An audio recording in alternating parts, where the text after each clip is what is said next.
We unpack. We unpack. We unpack. Coming to you live. Boxingego unpack. Yeah. We unpack. We unpack. We unpack. Coming to you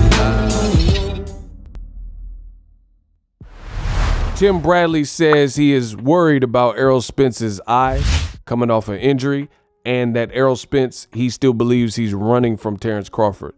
What up, Fight World? It's your boy Ego, and I'm back with some more boxing. Listen, 2022, we gonna run them numbers up. Throw a like on this video, goes a long way. Reach one, teach one. Now, Max Kellerman, his show Max on Boxing, he spoke with Timothy Bradley, former fighter, now commentator, and Max said, quote, Errol Spence and Yordenis Ugas are on a collision course for March or April. Ugas, of course, beat Manny Pacquiao. And he was asked how, Tim Bradley was asked how the fight plays out with Errol Spence and Ugas. Tim Bradley says, quote, yeah, Errol, he is a next level super type of fighter. I believe that. But I still think he's running from Terence Crawford, to be honest with you. Now, the first thing that I have to interject with Bradley is, one, he's still pitching this narrative that Errol Spence is running from Terence Crawford.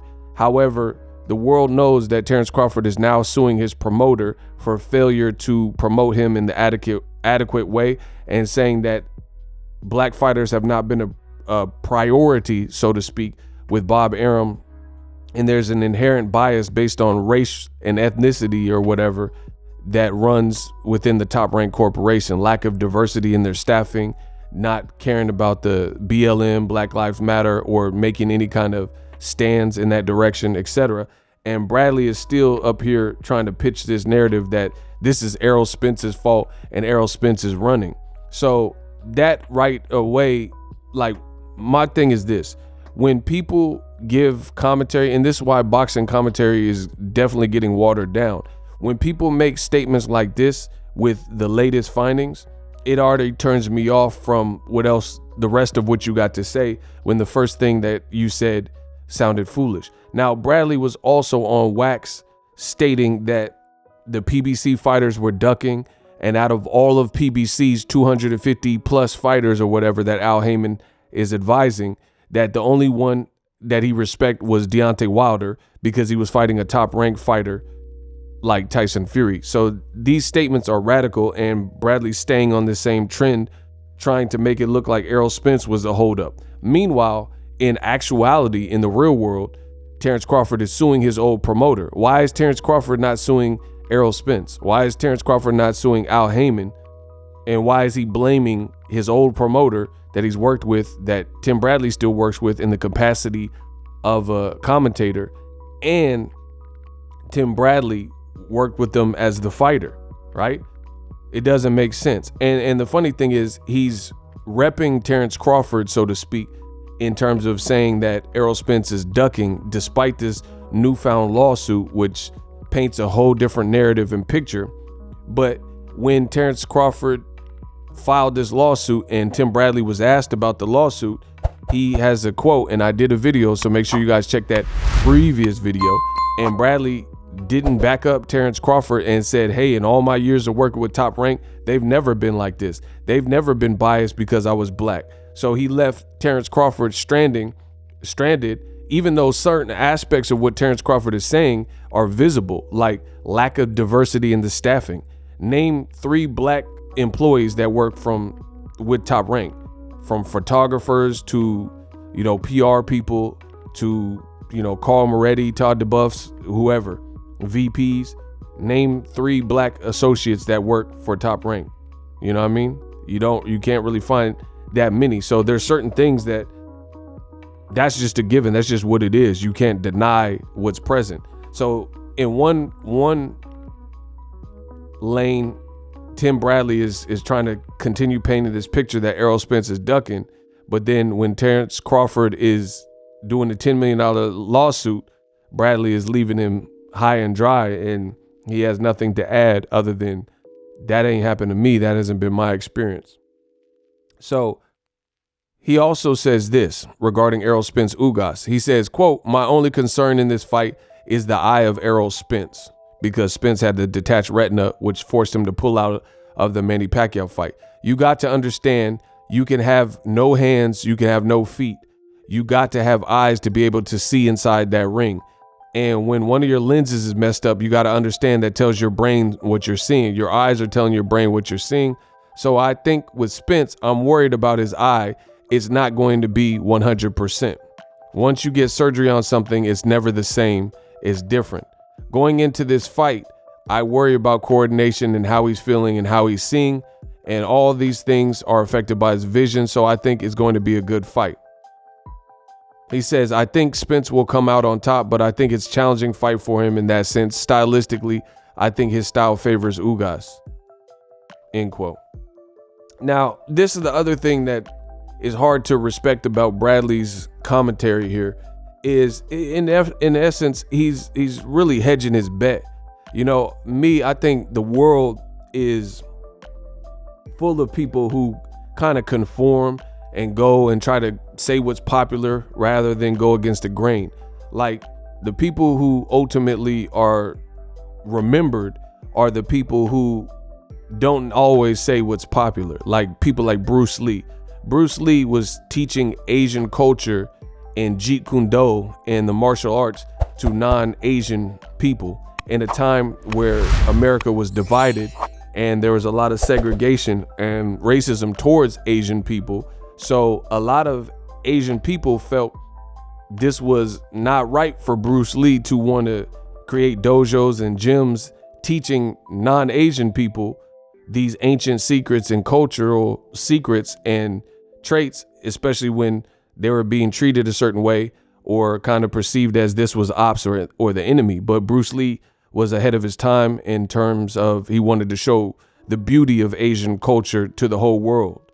And he didn't believe the world should be like this or be limited. So he was willing to teach anybody if you were black, white, or other, you know what I mean?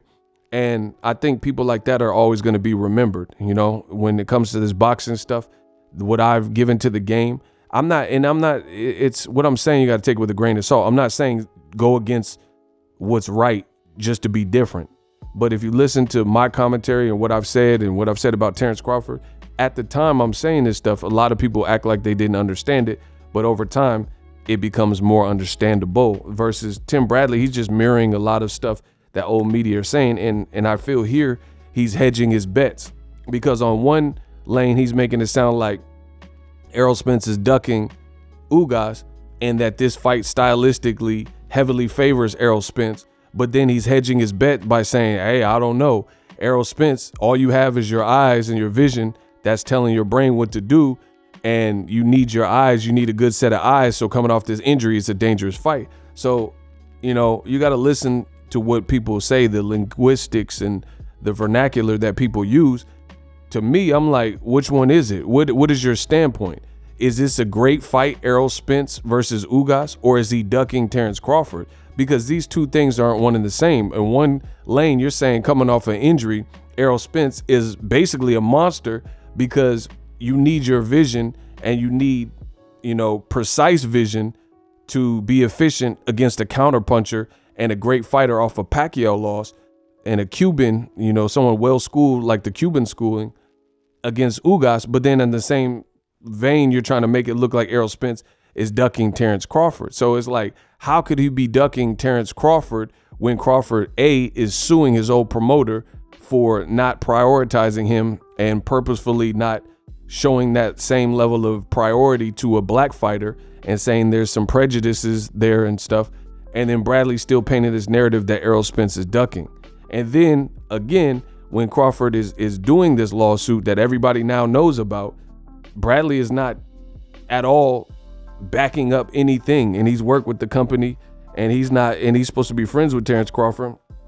And he's not really weighing in like, oh, I can see where he's coming from. He just left Crawford stranded. So I just feel it's a weird situation that Bradley sparred and he seems to be a proponent and advocate for Terence Crawford nonstop in saying that PBC fighters are ducking despite this lawsuit, which suggests something else. But at the same lane, he's not willing to go out on a limb at any time and agree with Terence Crawford with what he's saying And I'm pretty sure he has certain experiences.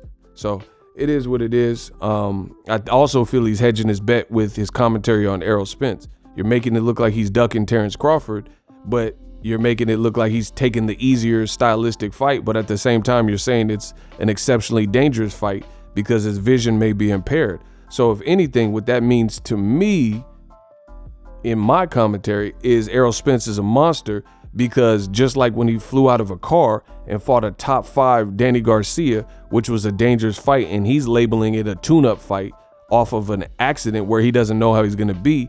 He's coming off of a vicious eye injury that could have ended his career, and he's chancing his vision and you know, not looking, you know, seeing doubles or whatever, and saying his lens, and Bradley's even admitting that, you know, if your lens is messed up, and some guys are never the same from injuries, and he's fighting a guy coming off his best career performance like Yordenis Ugas. So this just sounds like propaganda from ESPN, Max Kellerman, and Tim Bradley.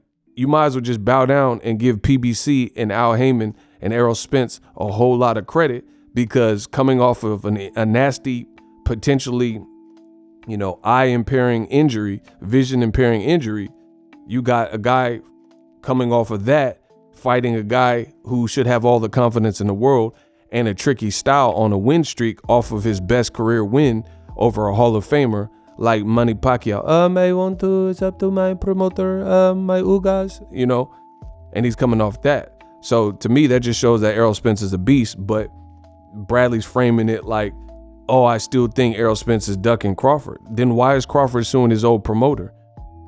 You know, these things don't make sense. Drop your thoughts in the comment section. Let me know how I did in this video, and I'm out. The future is now. The Hibernation 5s by Kenichi Bear.